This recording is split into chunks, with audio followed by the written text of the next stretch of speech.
Hello down there. It's ETN Community Spotlight. Where am I today? I'm at the world's largest community-built playground. That's Adventure Quest at Leonardo's. Let's go on an adventure.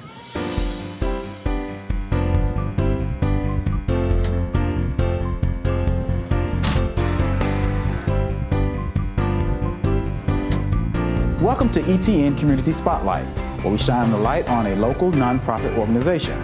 I'm Derek Silas. Join me as we talk to today's special guest.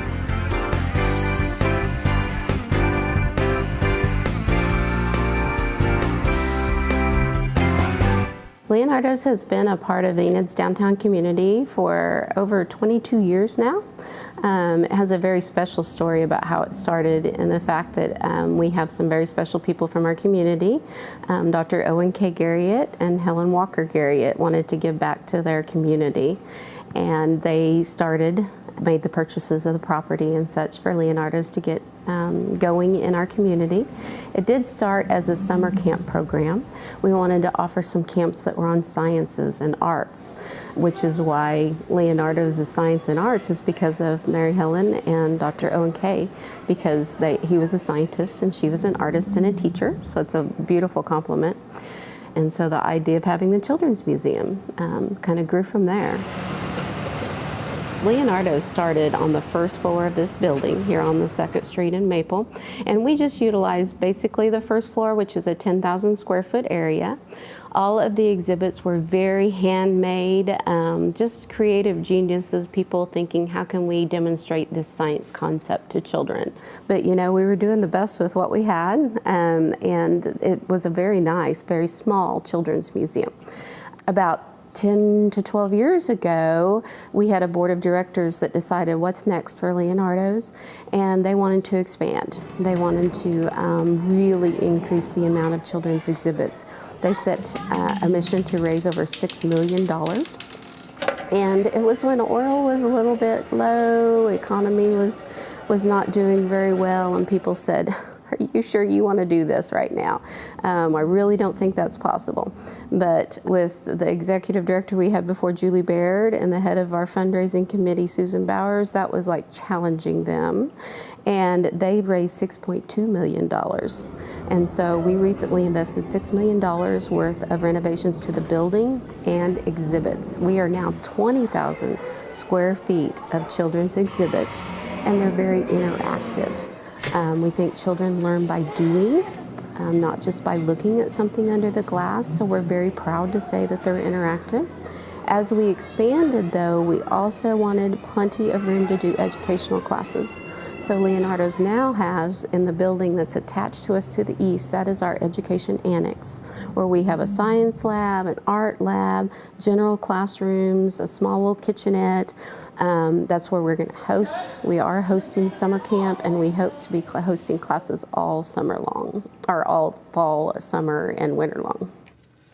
In this part of the building, the educational annex, we have camps. We just finished up our summer camp for 2017. We had 4 different classes every week, and for 9 weeks, there were 3 science weeks, and then there were 6 art weeks that the lessons were done on either art or science. Leonardo's, being in children and education, we're very good friends with the schools. How many marbles our boat will float without sinking? We have field trips come from all over the state of Oklahoma and even across the borders. We have people come from Arkansas and Kansas as well. We've had visitors from Texas. But we host field trips. Keep putting them in, it's not sunk yet. It's a great place to have a field trip. A lot for the kids. Kids are playing, but kind of accidentally learning, which is a nice concept. So we work very well with the schools. We give discounted rates for groups for schools. We also do Art Smart programs where we will take an art class or a science class, and we can take it out to a classroom. We have scholarships for schools so that Title I schools that I can go out and teach art or science to classrooms.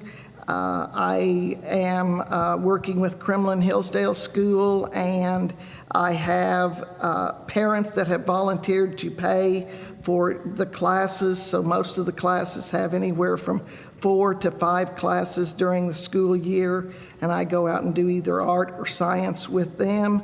I also work at Pioneer, and Mr. Coonrod has me come out and do 3 different artists for kindergarten through 5th grade. And then I also go to Alva and teach at Graceful Arts Studio with the 2nd and 3rd grade, and the 3rd and 4th grade. We do 3 different artists there. This is the Critter Clubhouse. It's quite a bit larger than our previous one before the renovation. This is the first time our critters have had natural sunlight since the museum opened. Each of these cages was kind of specialized for that particular animal, which you can see with Waldo. So it was really designed around them, for them. So we're very excited about it. But snakes are yonder than stuff. That's right, and snakes don't have legs, right? Yeah. You can sponsor the animals here. It's $75 a year, or you can do a exclusive sponsorship where you're the only person that can sponsor that animal. And I believe that's $200 for the year, which is a discount from 3 regular sponsorships. And we have quite a few of our animals sponsored. If you do sponsor one of our animals, your name goes up on our sponsor wall with the animal of your choice that you would like for those funds to help provide for. And it's really wonderful to have those sponsors to help support our animals.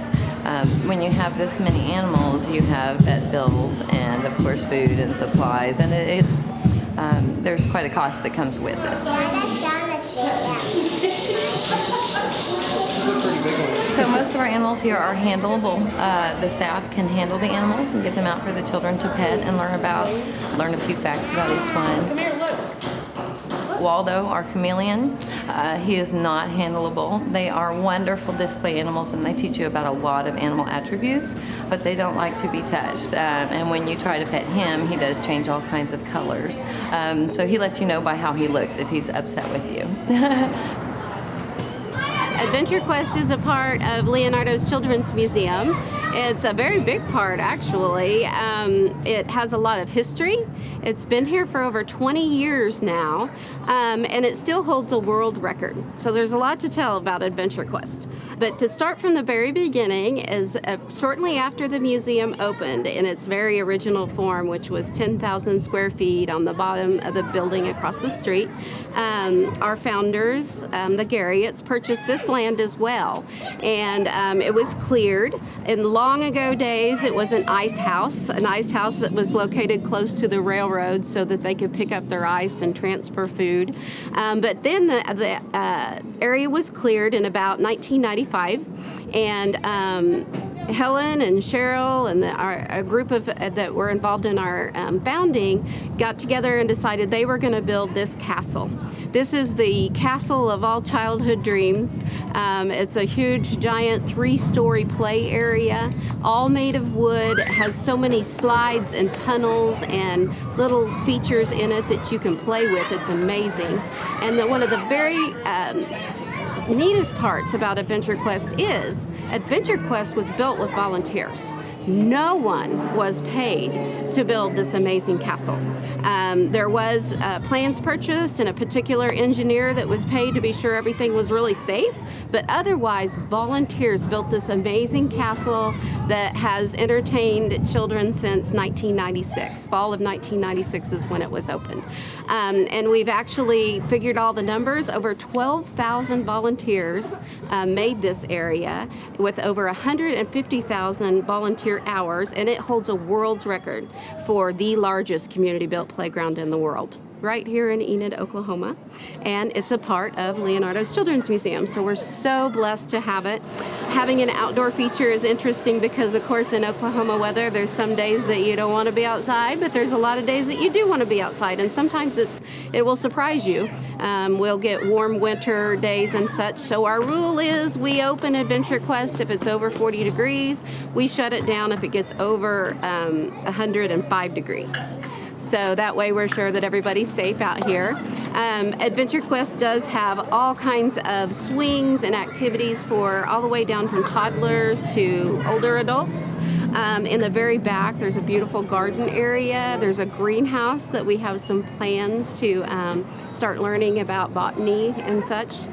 There's also a house or a little area, we call it the Purple Building, where there's restrooms and water fountains, and there's even a little concession area that when we're having big events here, we will serve a meal out of there.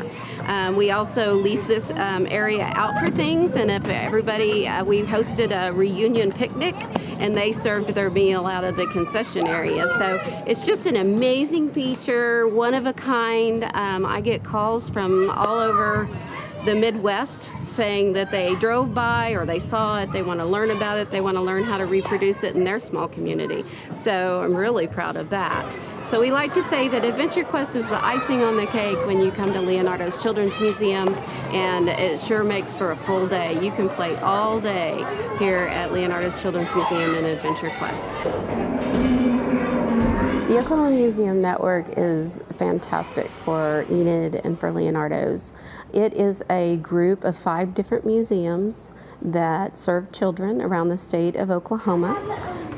We group together, we pool our resources, and that helps tremendously because we're a pretty specialized business here. One thing, though, that customers of Leonardo's will notice is we have a whole area of our first floor that is called the Network Exhibit Area. And that, us being a part of that coalition, allows us to rotate exhibits with those other museums. So every 6 or 7 months, there's a whole exhibit area of Leonardo's that completely changes. I mean, we take it down. We take the lighting down. We take everything down. There's nothing but a little strip of carpet there. And then it's completely rebuilt into something different.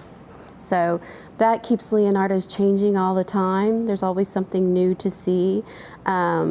The network also works to create some of these exhibits, and some of the upcoming ones in the next 18 months or 2 years I'm very excited about. They've really gotten into the animatronics, and we're building interactive exhibits with these machinery that can sense where the children is, and the animals are such moved to the child wherever they're standing in front of the exhibit. And we couldn't do that alone here at Leonardo's, but we can do that because we are a member of the OMN. The mission that we have is to enrich and inspire children of all ages, and we have 4 core values that we train our staff. We feel like we do that with safety. We're a very safe environment. We work on our courtesy. We're a guest services industry. We try to wow our people that walk through the door, whether that's with a cool exhibit or with customer service. And we try to be very, very efficient. We are nonprofit.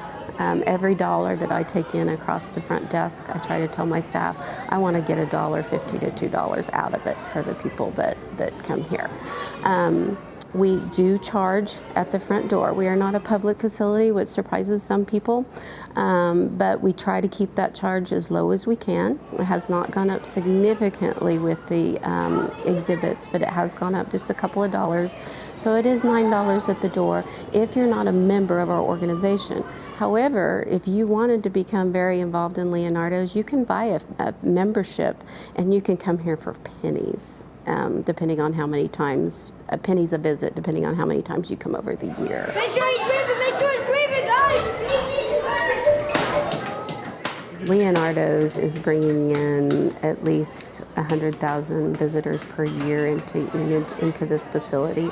We are recognizing and seeing the numbers going way up for people coming in from out of town. I always tell people that I feel as if Leonardo's raised my children.